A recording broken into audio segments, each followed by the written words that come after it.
Welcome back to the Code of Ethics, the Realtor's pathway to professionalism. Today we'll look at the structure of the Code of Ethics, and then we'll look at the preamble.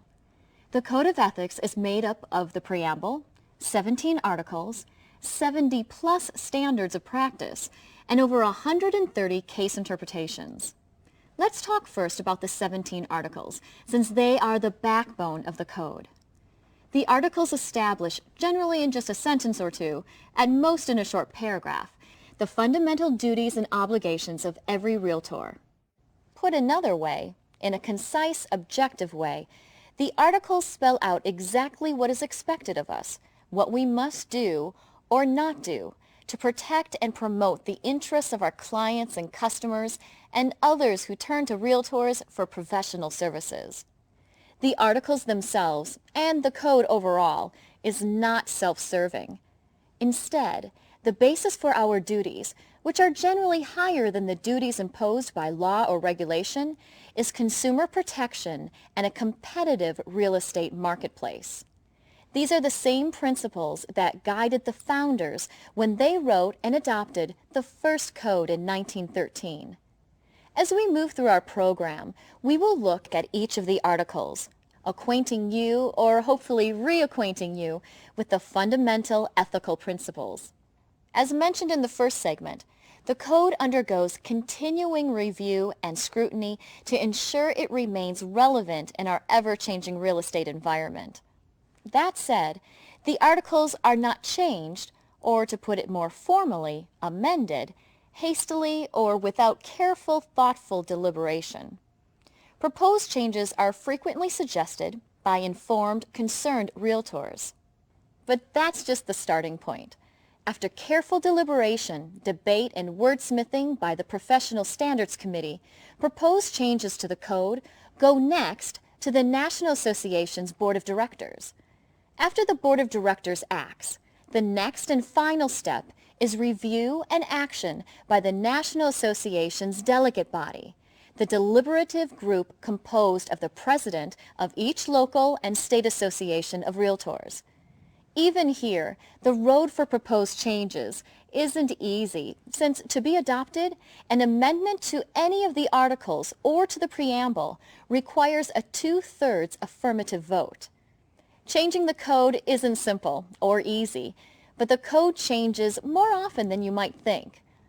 While the articles establish fundamental, foundational ethical duties, it is difficult to explain precisely, accurately, or definitively exactly what is expected of highly ethical, highly efficacious real estate practitioners in every conceivable circumstance in just 17 short paragraphs. For that reason, over the past 3 decades, the Realtor family has explained, illustrated, and amplified the 17 articles through a series of companion standards of practice. While the 17 articles are broad in concept and focus, the standards of practice are generally more narrowly focused, explaining some aspect of the article they are tied to. It's important to understand that realtors can only be found in violation of an article of the code, but standards of practice can, and frequently are, cited in support of an article. For example, an ethics hearing panel might conclude Realtor B violated Article 1 as Article 1 is interpreted by Standard of Practice 1-1. Changes to, or creation of new standards of practice is a bit easier than changes to the articles. The NAR Board of Directors has final authority in approving the standards of practice. But even the standards of practice can express complex ideas, and it may not always be crystal clear how they apply to everyday practice. For that reason, official case interpretations are published by the NAR Professional Standards Committee to help realtors understand exactly what's expected of them in every circumstance. The case interpretations lay out a fact pattern in narrative style, and then apply an article of the code, and often the appropriate standard of practice, to demonstrate exactly what conduct is expected of realtors under the circumstances.